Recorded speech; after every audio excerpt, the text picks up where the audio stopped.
Begin by making an incision in the simulated skin pad provided. We will now close this with interrupted sutures. Take a suture in your needle holder and insert the needle at right angles to the incision using counter pressure from the forceps.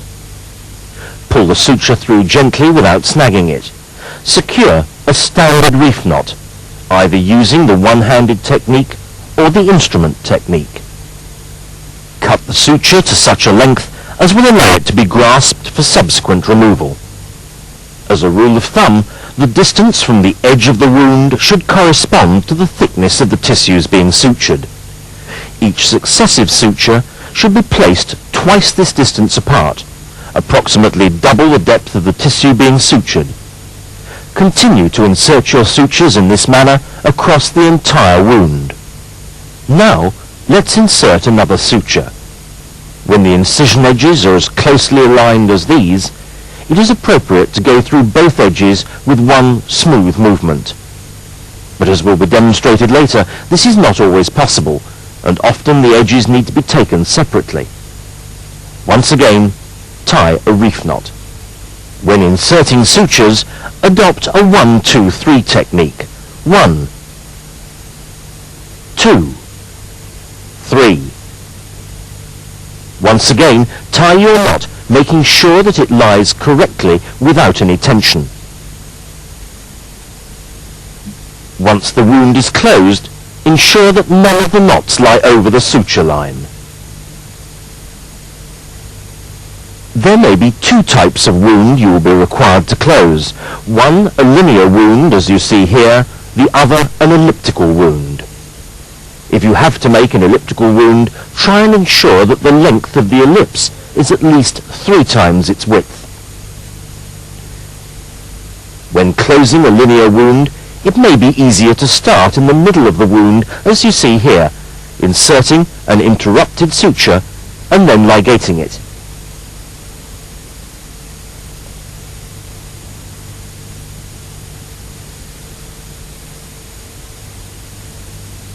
Remember, with these simulated pads, the tissue is often very springy, more so than normal skin. Make allowance for this during your exercises. Once the initial suture has been placed, it is then easy to halve the remainder of the incision each side to continue to close it. Therefore, insert one suture halfway along the remainder of one end of the incision and ligate this. Then, having completed that suture, again halve the remaining wound and continue as shown. It may not be possible to do this for an elliptical incision, and you may need to undermine the incision edges to increase mobility of the skin edge.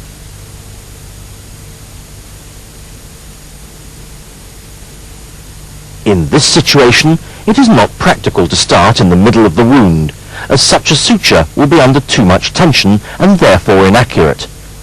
Thus, in this situation, start at the end of the incision, inserting a suture at right angles and getting right down into the depths of the incision, and then come back at the other edge of the skin, again at right angles to the skin edge, and ligate that particular suture.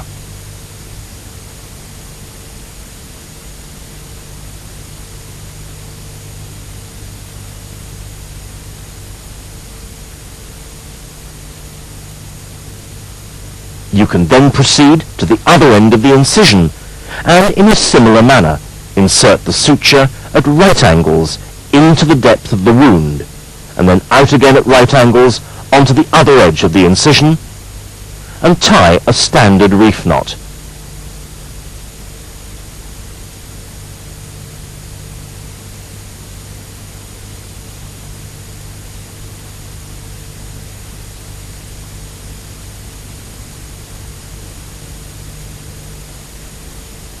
You are now in a position to continue to close this ellipse, working from each end alternately, inserting interrupted sutures like this.